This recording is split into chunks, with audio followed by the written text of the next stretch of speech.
Hey everyone, this is kind of a impromptu airbrushing session. I'm trying my first stream on the go from the store, so you guys can let me know how that everything goes, sound, video, lighting, all that fun stuff. No Jay today; he's at home resting. By resting, I mean raising his child, which we always joke about how that tends to be a lot more work than actually going to work.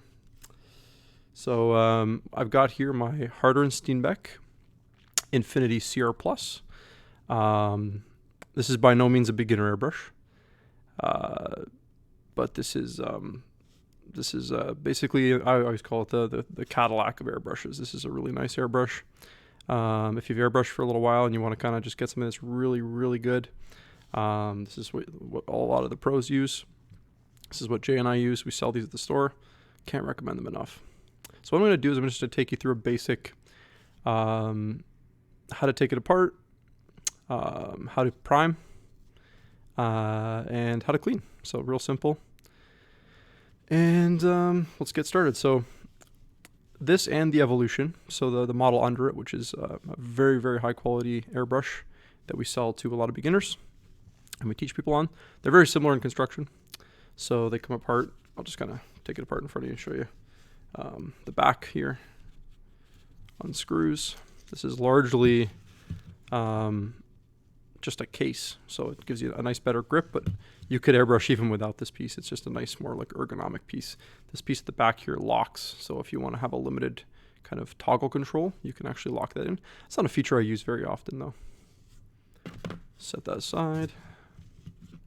So now you've got your needle here. You're going to loosen this piece here. This just kind of loosens here. This is when you know if you've done a good job cleaning it the last time, if the needle comes out smoothly, which it did, so that's good. I got my needle. I'm going to be very careful with that because these things are fairly easy to bend if you're not careful. So set those aside carefully. I also now tighten the back here just so this piece doesn't come off, so I don't have to take it off. And there's another toggle right here. I'm going to just unscrew that. That's going to pull off. This is where your action is, or your spring. So this is what the airbrush kind of goes back and forth with the action. Put that aside. You don't need to take that apart. Unless something catastrophic has gone wrong, you really should never need to clean those parts, unless you had some sort of fun explosion happened on you. All right, so we're now going to pop out here. This is our little toggle piece. This is our action here. So this comes out of the top and it just rests inside, so it's super easy to take out. No finicky parts like some airbrushes. And then, so that's the whole back of the airbrush. Now the front. What's nice about the Harders is the cap actually screws off. I really like that feature because it allows you, when you're cleaning, to get easily in here, which is kind of the gunkiest part in your airbrush. You can get like a Q-tip in there and really clean it out well.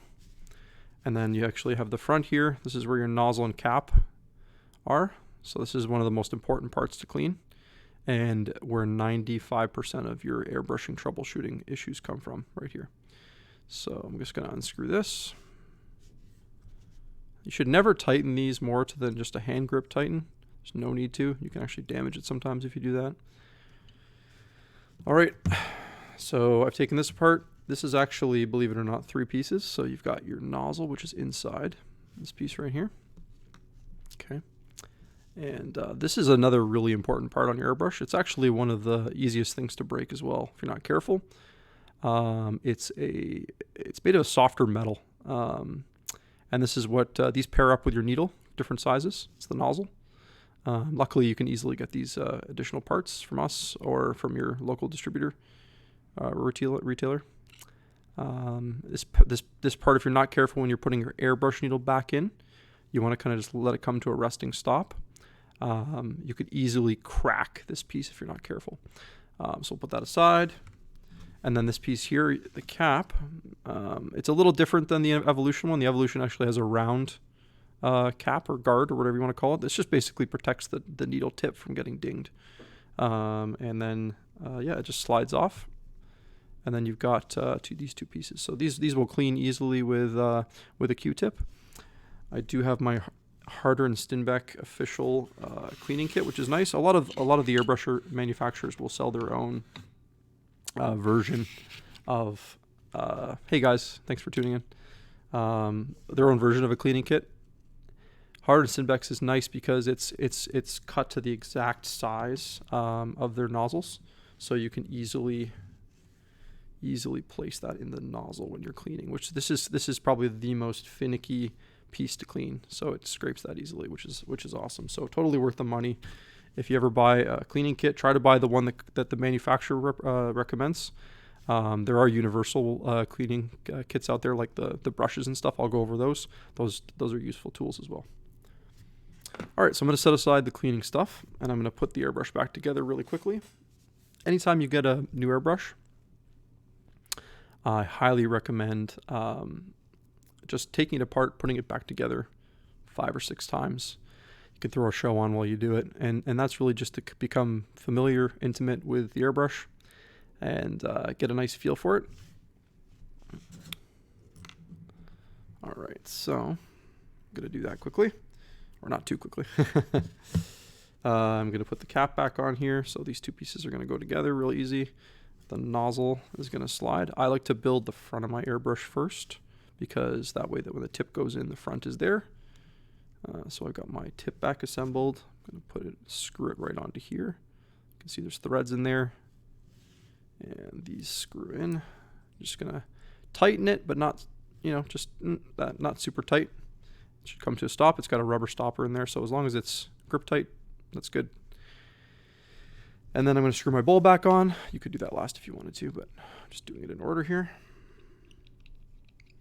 There's also a small bowl too, so you can actually choose what preference you are. It's funny, I actually never fill my airbrush that much, but I like the big bowl because I can mix in the bowl. I'm a bit of a savage like that, as you'll see later. Okay, next I'm gonna put the toggle back in, so it actually very easy to figure out. So you have like a bit of a gripping thing here, and that's gonna go towards the back because you want your finger to grip it. Slides in, clicks, drops in. You should be able to depress it and pull it back, but there's no tension yet. That's where your spring piece comes back in handy. That's going to click in. Once again, you have threads that should catch, and sometimes you gotta fiddle with it a bit. Tighten it, let it come to a stop. That's fine. And then I'm gonna loosen the back just a bit. I'm going to carefully slide my needle back in until you can, let's see if you can actually see the, maybe not, it's kind of hard to see on camera. I'm just kind of letting it come out and come to a rest, and I'm not going to put any additional pressure on, and then I'm going to lock it back in place. Wonderful. And I'm just going to throw the cap back on because it's just more comfortable to airbrush with that on. All right, sweet. So I'm ready to go. One thing I always like to do, just as a kind of a good habit, probably you don't have to do this with a brand new airbrush that you've never used, but every time I start a new session, a couple things I like to get ready. So it's good to have some sort of area. So I've got a nice cardboard box here, so I'm not going to ruin anything. I would recommend some sort of box that has a back if you can set that up. Airbrush booths are obviously the best option. They'll have a venting fan that'll pull towards a filter. That's if you're at home or a place you don't want to get particles everywhere. Another thing that I highly recommend is an N95 particle mask. These might be hard to find right now given the crisis we're in, but they are, if you're going to be airbrushing, just take care of yourself. Why breathe in dust when you don't have to, right? All right. Well, I'm going to, another couple things. For my particular process, I like to have 2 cups, just like water pots, whatever you want to call them, of a decent size. And I have an empty one and a one full with clean water, and I just use that for switching colors. Not really going to go over that today because we're not going to do any blending or anything like that. We're just going to throw on a basic airbrush base coat. So super simple stuff, just basically spraying a color. So, if you're watching other streams before, I have been working on my Team Yankee British. So, I've got some Warriors that I'm doing right now. These are pretty awesome transports. And I'm just going to give them a nice spray of UK Bronze Green Primer. So, Vallejo surface primers are excellent. Highly recommend them. You technically don't have to thin them. Bit of a paranoid, cautious person, so I add a bit of thinner and a bit of flow improver, as I'll show you, just to keep things smooth. But this stuff works great, and it's very economical because you don't use quite nearly as much as you'd use of aerosol primer. Okay, so going to this is what I was talking about. So we have flow improver. This stuff's great. Actually, a good customer of ours, Pat Gordon, who does airbrush classes at the shop, from Artisan's Edge. If you ever want to get something commission painted, he's quite awesome. He's on Facebook. He actually showed us the airbrush flow improver. I was always wondering why I was having some not jamming issues, but my airbrush would get clogged occasionally. Frame drop issues, eh? Weird. Let's see if we can resolve that.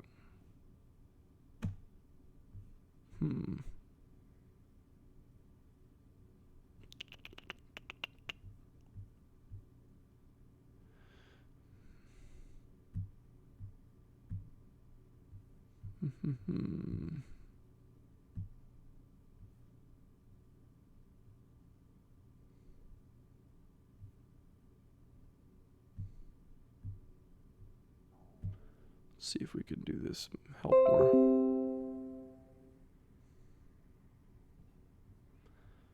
All right.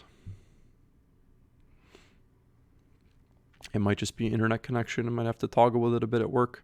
We'll just chug through for now, and we might have to redo it. We'll see. Let me know if that changes anything. All right. So, learning. All right, so we're going to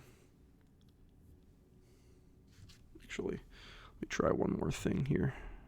Yeah, it's looking good. Okay, good.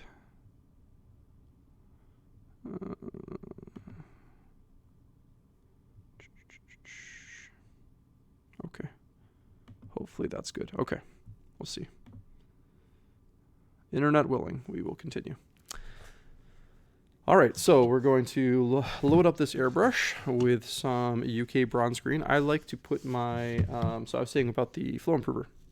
This basically, it's a mild dry retarder.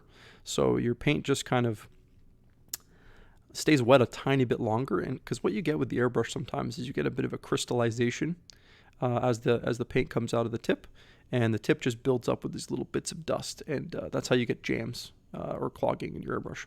And this just kind of adds that extra tiny bit of drying time, which really cuts down a lot on that buildup on the tip, which I really like. And the other stuff is just regular airbrush thinner. So this is just a regular thinner to cut your paint. You don't need much if you're using airbrush paints, maybe a couple drops.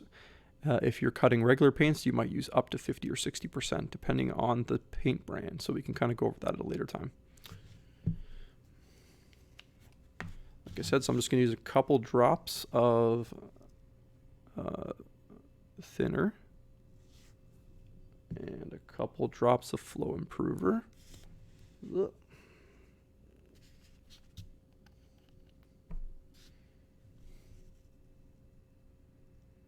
Okay, and I've already given my UK bronze green a good shake. You really want to do that with primers. Make sure they're mixed well, because any airbrush paint really, because if pigment separates, you get like a thicker consistency that would not be good. So I'm just going to drop in some thinner. As you can tell, the paint is actually really thin because it's thinned already. And I'm not going to put too much. I usually don't go beyond about a quarter or a third in my bowl because I don't like the chance to spill. And I'm just going to hook up my airbrush here to my compressor. So we'll probably go over compressors at another time. Hobby compressors are great because they're quieter. And that's really what you're paying for in a hobby compressor, is its ability to compress air, but very quietly. I have a very nice compressor, Jay and I splurged. And that's because we've been doing this a while, and if you buy a really good one, they last a long time. So, all right, so I've got it on. I got it full of air, and I just like to do a little bit of a test spray to see my. Oh yeah, there she goes. Okay, so the way a double action airbrush works is you press down on the toggle or trigger, and you can hear that air come out, right? That's the air, and as you pull back, that's how you activate the paint. So what's nice about that, my needle's currently a 0.2 millimeter. That's the smallest it'll spray. As you pull back, you can get larger. Let's see if I can tune this in and you can see it on the camera. You can get larger and you can go quite large still, but you can also go quite small, which is great. But we're just priming today, so we kind of want to have the option to go bigger. Yeah, exactly. The difference in noise is what you're paying for, and it's totally worth it. That's right. All right, I'm going to get my warrior tank here, and I'm going to take the top off just so I can get a better coat here. And the plastic is a bit of a green color, so you might not see it super show up, but get an idea. I'm just going to allow the paint to come out here. And one thing you want to kind of keep in mind with airbrushing, especially when you're doing a base coat, is you want to move across the surface of the model and don't linger on the same spot for too long. One of the advantages of airbrushing is that you're putting on a really thin coat of paint, and if you linger in the same spot, you can kind of, the paint will collect there really quickly. You can have runoff, you can have blotchiness, that sort of thing, right? So we're just gonna move across the top here.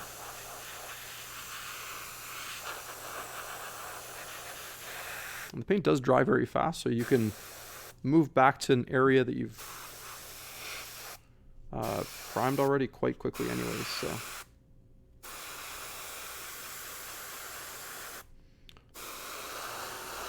one of the things you'll notice if you're new to airbrushing is it feels like the paint comes out really quick and you don't have a lot of control.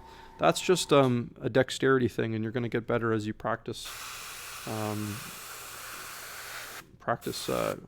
holding back and really learning that like kind of muscle memory with your finger. It sounds silly, doesn't it? Like you'd have to have a bit of control, but it just like painting and brush strokes, there's a lot of skill to it. So don't get discouraged. Yeah, no, I didn't actually. Thank you for reminding me. I personally spray usually around 20 psi, 25 maybe even, which is quite high. You could spray down to 15. It's a bit of preference. I find I get less clogging at a higher psi, but also there's less room for error as well, which sounds crazy. It kind of comes gunning out of the airbrush a bit more.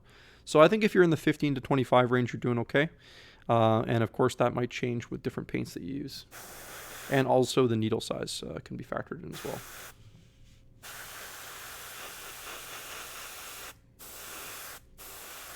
But one thing is you cannot beat an airbrush for smooth coverage.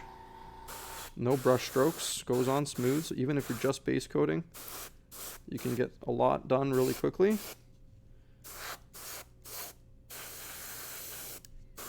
And yeah, that's a green tank, isn't it? It's a nice happy green tank is what we're painting, you know? A little Bob Ross action. All right, so I'm gonna let the top dry before I do the tracks on the bottom, but you can see here, that's a green one that's been primed, and that's a unprimed one. So yeah, definitely primed.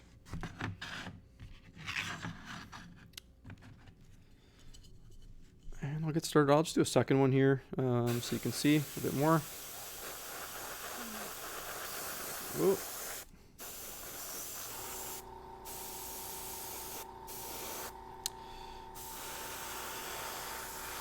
So I'm not pulling back all the way. I'm kind of going maybe just back a tiny. You can see my thumb just back a tiny bit. Like that's all the way. I'm probably going back about that. Just after the paint comes out, I'm opening up a little bit more to get a bit of paint out. But We are not going full throttle because you lose a lot of control when you go full throttle. Never go full throttle.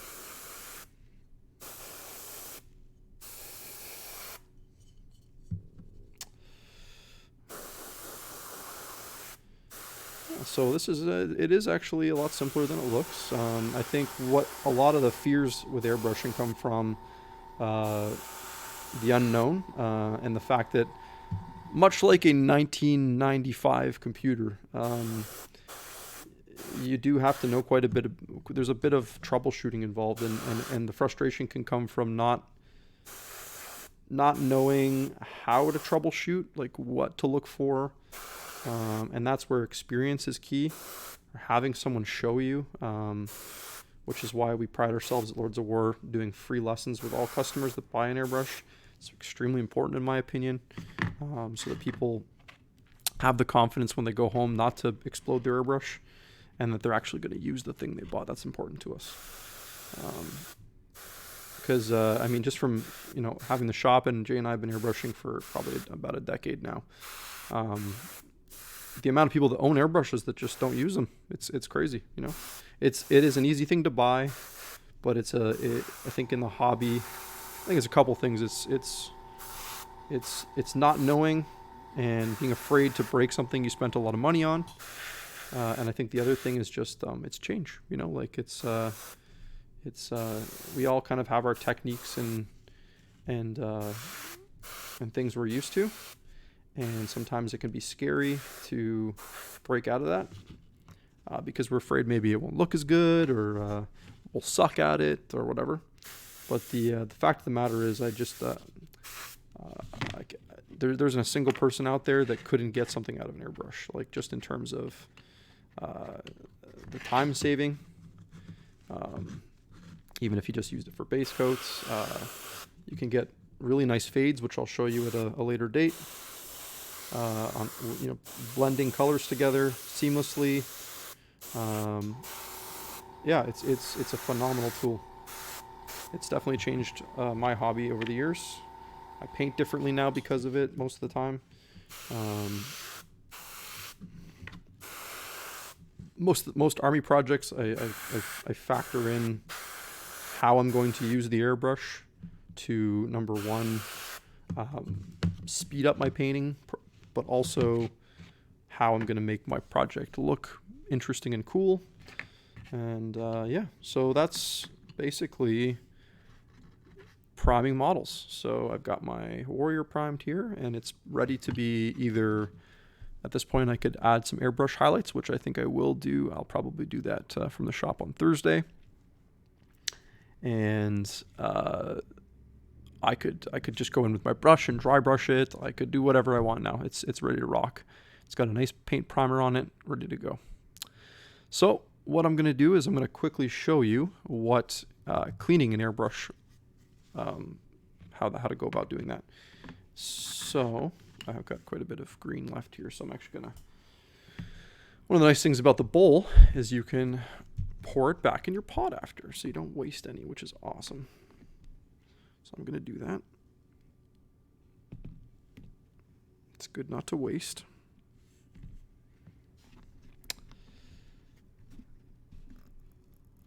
All right. So I've got my dump bucket. It's going to be a little harder to see on the camera. I apologize. I've got my dump bucket here. It's just an empty cup. And I've got my full cup of water, clean water. And what I do is I just simply scoop the airbrush into the clean water, and I dump it into the, yeah, that simple. You can also pour clean water into your airbrush bowl and just dump it. And this is what I'll do in between color changes. And this is how I'll clean out my airbrush at the end, unless I'm using a sink. If you have access to a basement sink, or a sink that you're not worried about getting paint on, maybe you have a quick release on your airbrush, and this is easy to do, I would recommend that's something you can do. And what I'm going to do is I'm just going to kind of spray out that leftover paint.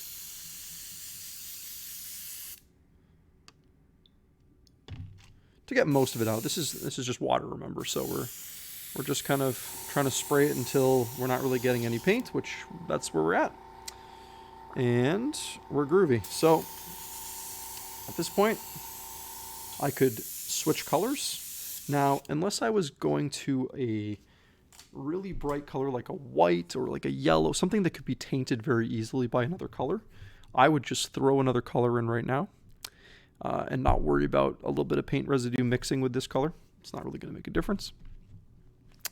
But we're cleaning the airbrush fully now. So what I'm going to do is I'm going to actually turn off my compressor. I'm going to disconnect this guy so I don't lose any air. And I'm going to unscrew my airbrush from the hose. This one's actually just connected by a screw-on hose.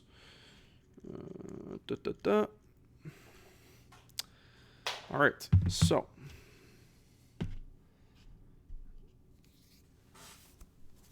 I use a couple of different products to clean. Like I was showing you earlier in the video, I have the Harder & Stinbeck cleaning kit. So I've got a couple of brushes here. These guys I'm going to use them at the very end. And this is my nozzle cleaning tool. And then I've got just some basic Q-tips, okay? These guys will do most of the work for you, which is awesome. Now, contrary to popular belief, I actually never spray cleaner through my airbrush. I don't like doing that. So I'm just going to quickly take this apart. Like I showed you earlier in the video, you can go back to the beginning of the video if you want to watch me do that slowly and explain. But as for this purpose, I'm just going to take apart the whole thing quickly, just to show you exactly, like, once you know how to take this thing apart, how quickly you can do it, which is awesome. The awesome part about the Harders. There it is, boom, taken apart. So I've got, all right. The first piece I'll clean, so I've got my airbrush cleaner, also by Vallejo. So they sell this in a couple different sizes. This stuff's great. Just gonna load up my Q-tip with this stuff. You can put a little bit in a little shallow dish too if you find that helps. Sometimes I do that. And I'm just gonna put the Q-tip in here and give it a good clean until it's got all the green gunk. Do the same thing with the front here. Okay. Sometimes you might get a little bit of paint residue on the outside of your airbrush, and you can clean that up. It's just good kind of practice. Keep your airbrush looking sparkly and new. And then put aside your parts that are cleaned. You're going to go, let's do the bowl next. This bowl's not going to be that dirty because I only had one color in here, but give that a scrub.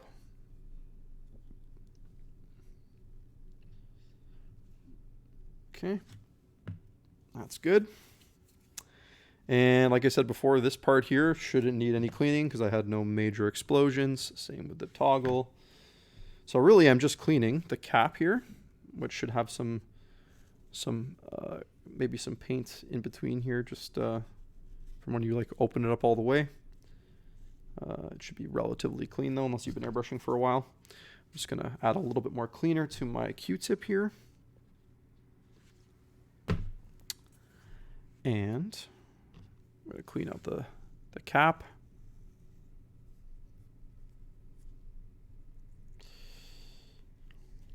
All right, beautiful.